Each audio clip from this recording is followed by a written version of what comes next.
What difference does it make? Let's just get Egan. Vic's statement gives motive, but there was no usable evidence from the crime scene. We don't have enough for an arrest yet. In this work. I want justice for my wife's murder. Let's take Tommy fucking Egan down. Now, in today's breakdown, we are going to be taking a look at a couple of topics from a fresh perspective that we haven't considered before, because we know how Power can twist a storyline on the drop of a dime by making it look like they're doing one thing but then completely turning the tables and going down a completely different direction.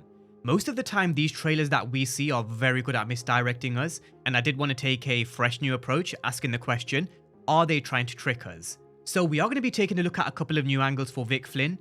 With Maria, was she really booking the ticket for Mexico for herself, or was it actually for someone else? With Miguel Garcia, will he survive or does he meet his fate? And where does Che fit into the storyline going forward as well? As well as this situation around law enforcement, linking the storyline back to some old themes and some old quotes that were actually set by Courtney Kemp when she originally wrote the storyline around law enforcement for Original Power. That's the topic we're going to be starting with, and that's the agenda for today's breakdown.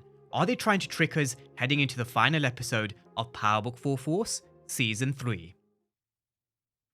Now, with law enforcement, these are characters who are always towing the fine line of ethical boundaries. We've seen some good cops such as Bobby DeFranco. I do think he falls on the side of a good cop, but majority of the time on Power, these cops do enter the grey area. We've seen characters such as Blanca Rodriguez, Cooper Sachs, Detective Whitman, Angela Valdez, Jenny Sullivan, all abuse their power, whether it be for justice or whether it be to help someone else. One of the key themes of Power in general that was set out in OG Power, which still stands to this current day, and is applicable to the storyline that we now have in Force, is how power corrupts everyone. Whether you're a criminal in the streets, a businessman like Simon Stern, he's no different in the business world, politicians such as Rashad Tate, or a recent example is how Judson in Force Season 3 was looking for a personal donation in order for Stacey Marks to get the backing of CPD. Same goes for law enforcement. There's good and evil inside everyone, where they do often operate in this grey area. Courtney Kemp did once mention when she created Power, she made the conscious decision to write every single character as a mixture of good and bad. The cops and the criminals are equal in measure. This sort of stuff does also draw on real world issues as well, which we do speak about a lot when it comes to Raising Kanan, and how they've drawn from real world examples. But this aspect of law enforcement does also draw from systemic issues in policing and politics as well. Bribes, money, corruption at the highest of levels, backhanded deals, abuse of power, cover-ups, police corruption, and the list can go on and on. We've been talking about how we've been seeing shades of the original Power in this final season of Force. I think one thing Courtney Kemp did a really great job with the original Power was with this aspect of law enforcement, which is one of the most enjoyable aspects of this final season of Force in Season 3, where you can tell Gary Lennon has gone back to the roots of Power. And the original theme that was set out by Courtney Kemp, you can see a lot of those coming through in this particular storyline involving law enforcement. You've got to say this has been one of the most enjoyable side plots involving Tommy, of course. He will always be in and around wherever there are cops. Where there's law enforcement, there will always be a bad guy, and that will always be Tommy and those guys around his orbit. But this season, there's so much more to this story around law enforcement than just chasing Tommy Egan. You've got the power-hungry AUSA Seng, who made his intentions clear from earlier on this season that his plan was to take Stacey Marks' job as the new US Attorney of Chicago, which does go back to the theme of how power corrupts everyone. Well, a great example is AUSA Seng, and how we've seen him operate throughout this final season of Force, him being on the payroll of the Marquez cartel, him working against Stacey Marks and this team on the RICO against Roberto Ortega, and rather looking out for his own self-interests, because at the end of the day, he is after that power. It's just a different kind of level of power to the one that Tommy and those guys are chasing in the streets. They're just doing it at boardroom level in suits and ties. Some of the most shadiest people, which is something 50 Cent warned us about, does happen in real life with those guys in suits and ties. Having said that, another common theme across the world of power that we've seen, dirty law enforcement officers almost always get caught. And that's what they laid the breadcrumbs for with what we saw happen with AUSA Seng in episode 9. We know Bobby DeFranco wasn't going to let up in trying to hunt down the truth, trying to piece the puzzle and evidence together that ties Tommy Egan to the murder of Stacey Marks, but him being hellbent on trying to get his man Tommy Egan has just led him down the path of even more corruption within this office. Trina Delgado did mention, don't go after Tommy, go after the lawyer, who doesn't seem to exist. Figure out who Chen is first, start ruling out other suspects, which then just leaves Tommy Egan. But this just then led him to uncovering that AUSA Seng is dirty. accepting the envelope from this person who doesn't seem to exist, someone who does work for the Marquez cartel. But how do you actually link this person to the Marquez cartel if he doesn't actually exist? How do you even link AUSA Seng to Roberto Ortega and Chen if this person is apparently basically a ghost and there's no trace? That's the tricky part here for Bobby DeFranco. He does have these pictures of Seng accepting the envelope, but just like I mentioned before, this person doesn't even exist. How are you supposed to link this here to the Marquez cartel? I do think Bobby DeFranco is going to have to dig a bit deeper and go down the rabbit hole, but considering he's actually a cop who does like to do things by the book, when we talk about how power corrupts everyone, this is actually one of the good cops that we have seen on Power, and recently we did see another glimpse of this when he stopped Cruz. You saw his facial reaction to his partner abusing his power. The problem for good guys like this is they always finish last, unless they play the game as well. The good guys always finish last. You've all heard that saying before. He's got to fight fire with fire in this final episode because it is crunch time. It's now or never. We know AUSA Seng has no problem in playing dirty if he has to. You can guarantee he definitely will. So Bobby DeFranco will have to dig deeper and get some more evidence because I don't think these pictures will be enough. I don't think confronting AUSA Seng will be enough either because of how Chen doesn't apparently exist. I do think Bobby DeFranco kind of needs the help of someone like Trina Delgado, who isn't emotionally attached to this case like Bobby DeFranco is. He needs someone with a clearer mind to take a look at this evidence or dig deeper because he won't be able to do this on his own.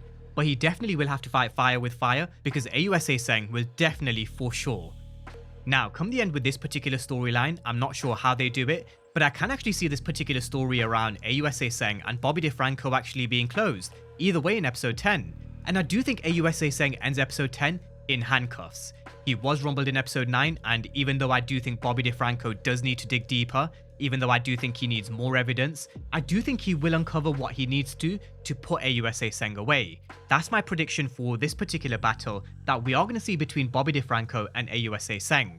Another character within law enforcement being put in handcuffs, which is, when you think about it, the last time we saw that happening was Detective Don Carter in Power Book 2 Ghost.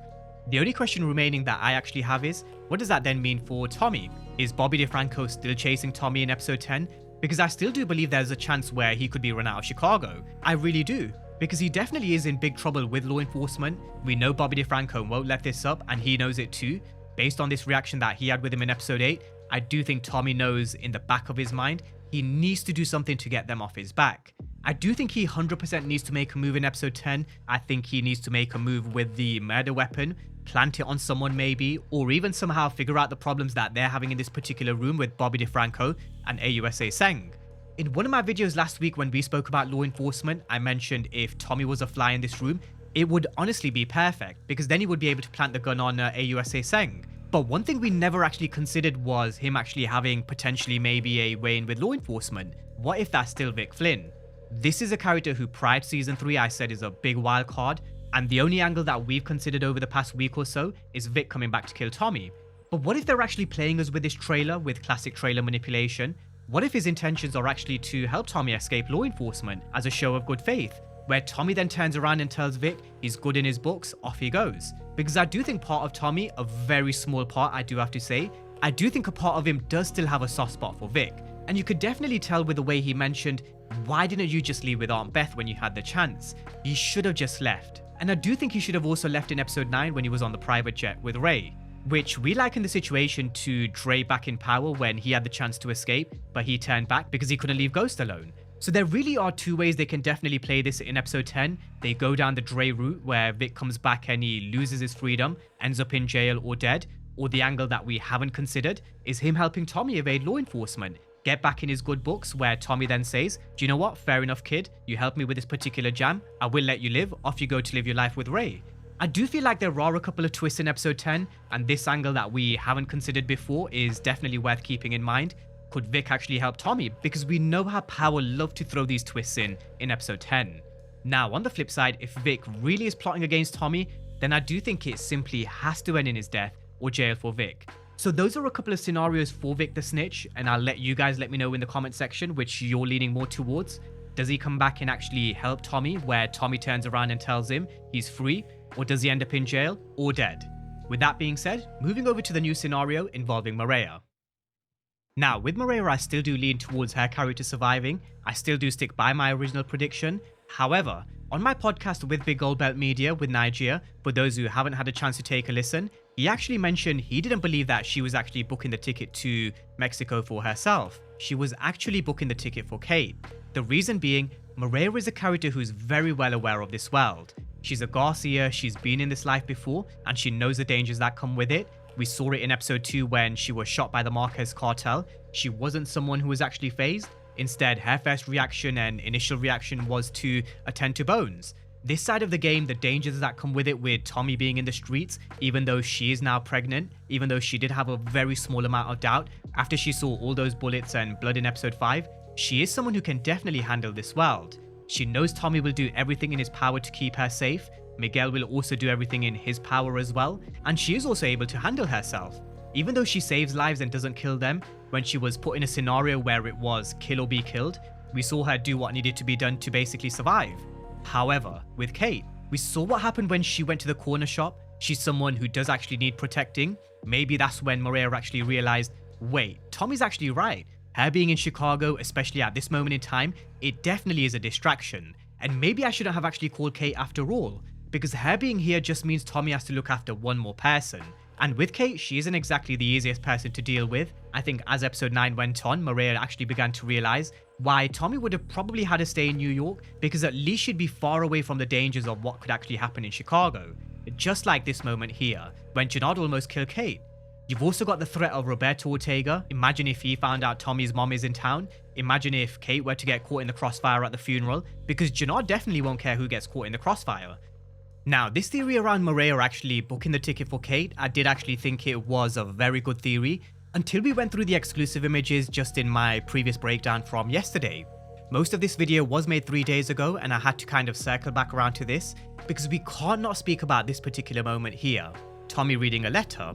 Could it be Moreira leaving Chicago? Could that letter be something that she's written for Tommy to tell him that she's gone to Mexico when she was indeed booking the ticket for herself? So I do think it was important to kind of just circle back around to this and add this little section in because of this particular exclusive image. But nonetheless, had we not seen this, it definitely was a very good theory that we spoke about on our podcast. Get Kate out the firing line. Let's not have any vulnerabilities that can be targeted like they were in episode 9 and like we've seen in the World of Power before. Having said all of that, I do think Kate does also survive come the end of season 3. The last thing Tommy needs at this moment in time is another heartbreaking moment that brings him to his knees yet again, which I personally don't see happening. He's already lost JP. I mean, I wouldn't say 100% because going into this final episode, nobody really is safe. I think this time we can honestly go into an episode where nobody is safe in the World of Power. But I do think Kate does survive. Her being a loose thread and popping up in the World of Power in the future always does make great TV, especially when you've got this back and forth between Tommy and Kate. I'm sure there's also going to be a few moments to come between them in the future, and hopefully with Tommy Jr. or if the baby is a girl, who knows? I do think those couple of threads would be nice to leave open going into the next set of Power shows, and I do think with Moreira and Kate, I do think they will. Now, with Miguel, I do feel like his character could definitely be in danger for more reasons than one. He's a character who's very much like Tommy. We spoke about how he loves family and will do anything to protect them. He'll do anything to protect Moreira. And even if that means sacrificing his own life, I do think that could very well be a possibility in episode 10. It is something that we raised way back in week 7. That's how far back we've been talking about a potential Miguel Garcia sacrifice. In the middle of the war, in the battle with the Marquez cartel and CBI, him being taken out, or maybe Che finally figures out that he was behind his son's death. You have to ask the question, why did they give us that information right at the beginning of season 3 in episode 1? Very much like the D-Max situation with the Chinese. Are they going to circle back around to that with what Bolo warned back in episode 2 when he took the brick of fentanyl? He mentioned he will regret stealing that brick, but they haven't come back around to it just yet. Same thing here with this conversation with Moreira and Miguel back in episode 1. Are they going to circle back around to this conversation of Miguel killing Che's son towards the end of episode 10? Could Che find out and be the one to kill Miguel?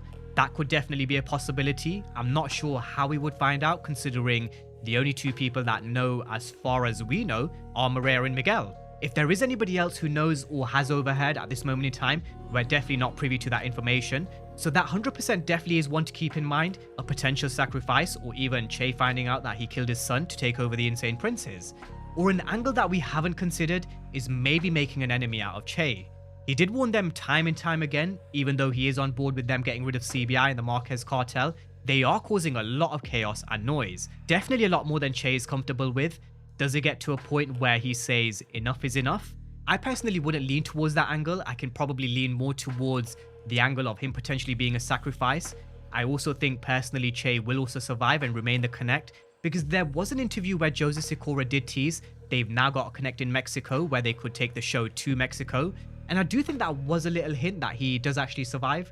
But with Miguel Garcia, I do think a potential sacrifice that we've been talking about since week 7, that definitely could be on the cards.